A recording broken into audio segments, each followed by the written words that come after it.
Assalamualaikum warahmatullahi wabarakatuh. Sekarang kita masuk ke bab baru ya, suhu dan perubahannya. Nah, di sini materi IPA ya, kita masih banyak banget materinya. Suhu dan perubahannya pada pertemuan kali ini kita akan bahas tentang suhu pastinya ya. Nah,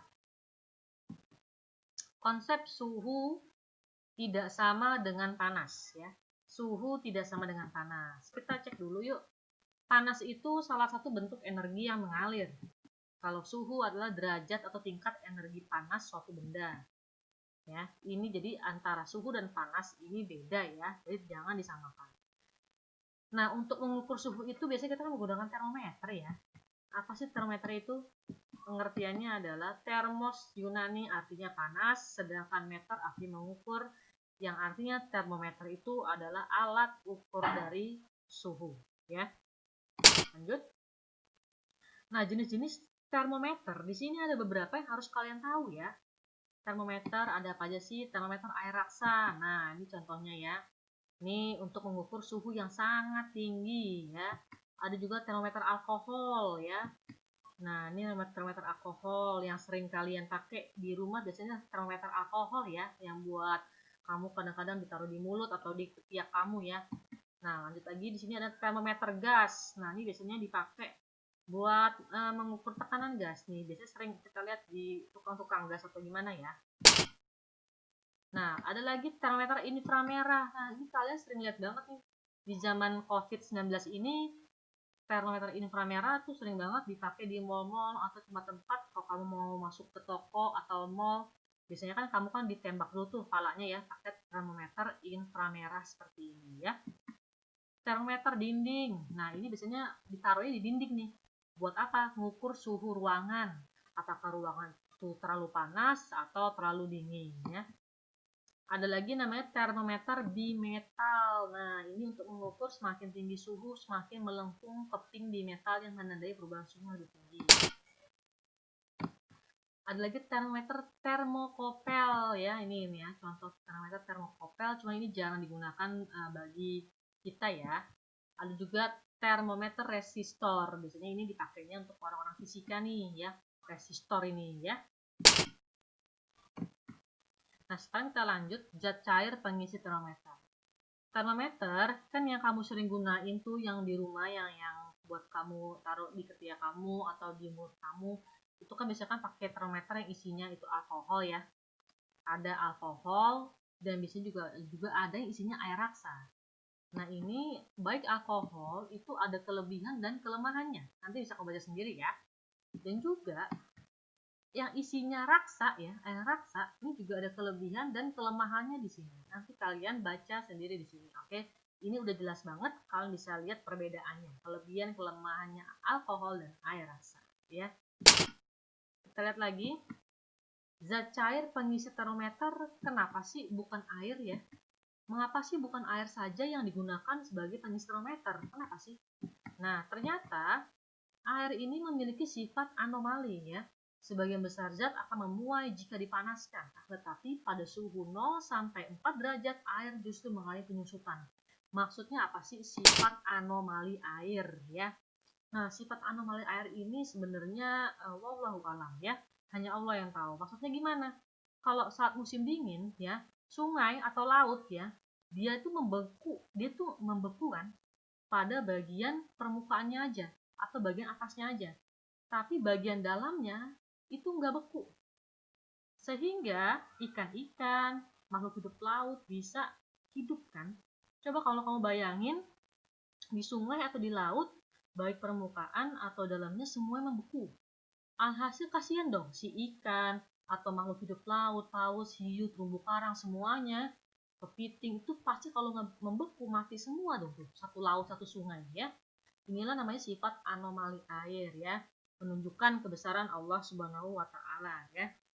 Dan ini sampai saat ini memang tidak ada yang tahu kenapa tidak bisa membeku ya di dalam permukaan air. Itu wallahu alam ya, sifat anomali air ya.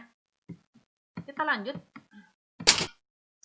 Sekarang kita berangkat ke skala termometer ya. Yang namanya skala termometer, kamu pasti mungkin udah pernah kali di SD ya mempelajari ini. Ada Celsius, ada Fahrenheit, ada Reaumur, ada Kelvin. Nah, kalau misalnya kita lihat di gambar ini ya, ada namanya titik tetap atas. Nih, kalau Celsius 100, Fahrenheit 212, Reaumur 80, Kelvin 373. Ini maksudnya titik di sini adalah titik tetap atas, maksudnya titik dia mendidihnya. Kalau Celsius mendidihnya di 100 derajat. Kalau Fahrenheit di 212, Reaumur 80, Kelvin 373 ya. Nah, titik tetap bawah di sini adalah titik di mana dia airnya membeku ya. Membekunya pada suhu berapa? Kalau Celsius 0, Fahrenheit 32, Reaumur 0, Kelvin 273. Ini titik bekunya. Ini titik mendidihnya ya. Itu bisa diingat ya. Nanti ini bisa kamu baca sendiri. Lanjut, sekarang kita masuk bagaimana sih cara menghitung dari Celsius ke Fahrenheit berapa sih? Dari Fahrenheit ke Reaumur berapa? Dari Reaumur ke Fahrenheit atau sebaliknya? Yuk, sekarang kita bahas bagaimana perhitungan skala termometer ini jika dikonversi ya. Nah, bagaimana cara menghitung konversi antar suhu? Nah, kita ketahui bahwa ada Celsius lambangnya C, Reaumur lambangnya R, Fahrenheit itu adalah F-32, kalau Kelvin K-273. Ini mesti kamu ingat, dengan perbandingannya adalah Celsius 5, R itu 4, Fahrenheit 9, dan Kelvin 5. Ini perbandingannya mesti kamu ingat di sini, karena kuncinya ada di sini. Kita langsung ke contoh aja.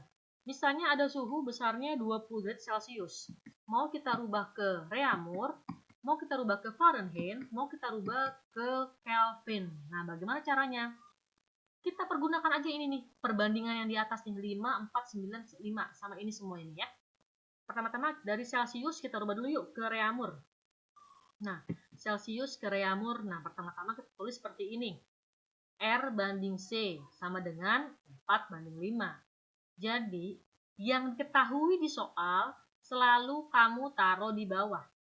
Yang ditanya taruh di atas, seperti itu ya.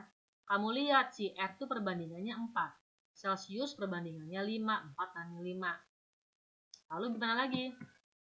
R ya, Reaumur sama dengan 4/5 dikali si C nih. C-nya berapa? 20 kan? Masukin 20 ke sini. Nah, 20 bagi 5 berapa? 4. 4 kali 4 berarti 16 derajat Reaumur. Ya, ini caranya. Lalu bagaimana kita sekarang merubah dari Celsius ke Fahrenheit? Ingat, yang diketahui di soal taruhnya di bawah. Nah, lihat deh si Celsius nih. Ini taruh bawah, taruh bawah. Berarti si Fahrenheit kamu ambil yang ini nih, F-32. Perbandingan Fahrenheit berapa sih? 9.